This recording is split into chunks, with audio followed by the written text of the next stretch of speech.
What's up guys, Heat King here, bringing you another review on the latest One Piece chapter. Chapter 876, I believe, and I think it's called Pudding's Coincidental Arrival. Could be wrong about that. But yeah, we finished with the Bartholomew little cover pages, and now we're going on to the next pirate commander, which is the Harpoon Navy, I think, or the Harpoon Army, or I'm getting all of this mixed up, but yeah, we're going with those guys now. And yeah, it doesn't really give us an idea what's going on. We just see the ships in the war in the distance returning home to their kingdom. But yeah, this week's chapter, wow, this week's chapter, what did I think of this week's chapter? Pudding clearly has split personality disorder. In this chapter we pretty much see her going from her good persona to her bad persona. Now, the thing about her bad persona is that she keeps going to Sanji, say, you know, come to me, blah blah blah, and watch your friends die, watch as Big Mom is gonna kill them or wipe them out, you're not gonna be able to escape, blah blah blah, etc etc. But at no point does she say that I want to rip you apart and kill you, right? She is being very ghastly, but she's saying it in such a way that always refers to Big Mom being the one to, you know, crush them. So it obviously seems that the evil persona is sort of warming up to Sanji and the Straw Hat crew, probably just Sanji himself, because by the end, I mean, Chifa does convince Sanji to come and help them make the cake, because, you know, he's good with the ingredients and making the specific type of cake and helping them out, so he agrees to come with them and joins them on the carpet.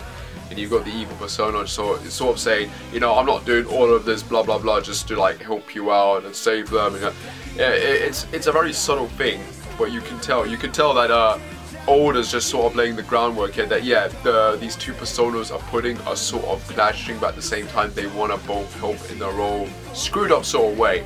So yeah, it's awesome really, because it means that Pudding for the most part isn't all that evil like we thought. She's crazy, but it doesn't appear as she's all totally evil. If anything, she's like a female version of Cavendish. So that would be an interesting character interaction actually, that these two characters meet up. Maybe the whole split personality angle is similar to his, but it looks like it's a bit more different here. So yeah, whereas that one just, you know, he sort of changes to this whole evil side. Here it's like Pudding and evil Pudding switching back and forth.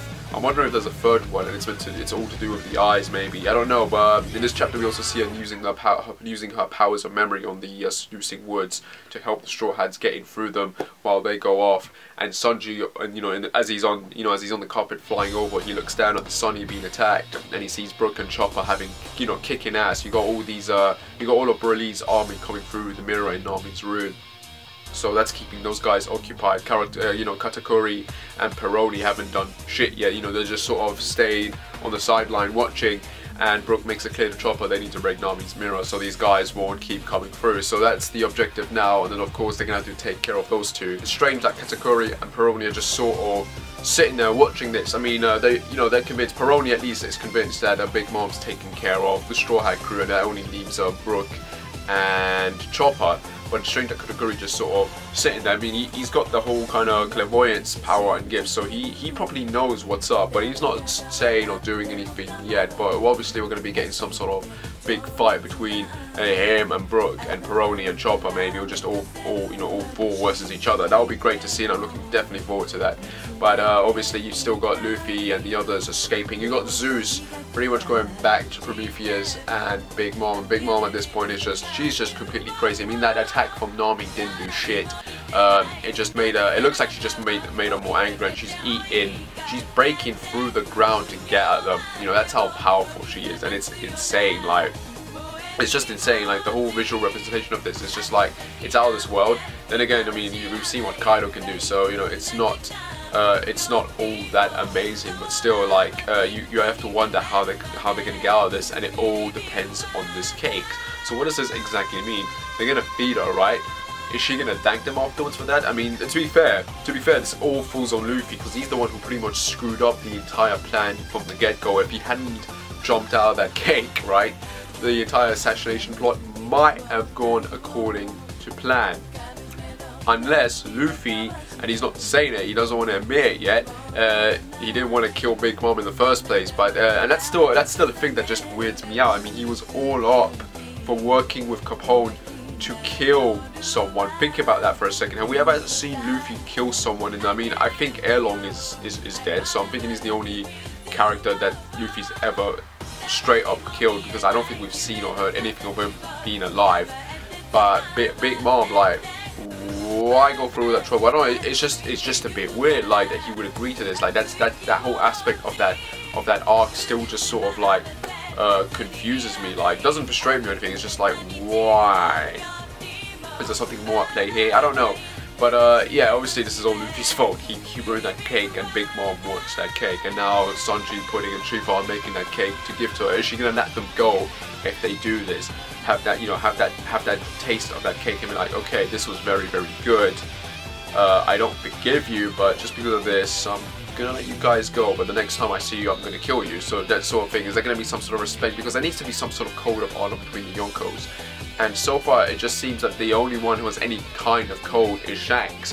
Kaido and Big Mom just seem like the straight up lunatic killers, like even Blackbeard. So I don't know, man. I was expecting a bit more sense of something going on here with the Yonko, but there really isn't. These guys are just, you know, they're powerful, and they think that they're the big boss of everything. Like, they don't have any of the respect that Whitebeard, for example, commanded, which is a bit of a shame. But yeah. Overall, this chapter, again, it's basic as hell. You know, you've got Sanji finally getting on with Pudding, and going off to Chocolate Island to make that cake, and having to come all the way back again just to feed it to her. So you have to wonder how much longer this arc is going to last. This is going to be a very fast-paced thing, where next chapter they're going to get to Chocolate Island, they're going to start working on the cake, and then the chapter after that they're just working on it. We see the fight between Katakuri, Peroni against Brook and Chopper, and then they break the mirror, etc, etc, and then they come back. Is this going to be a very fast-paced thing? I don't know, but they better get a move on, man. They better get a move on. I really want this arc to end before this year ends, so we can get to the river. I'm pretty much convinced we're not getting to Wano by the end of this year.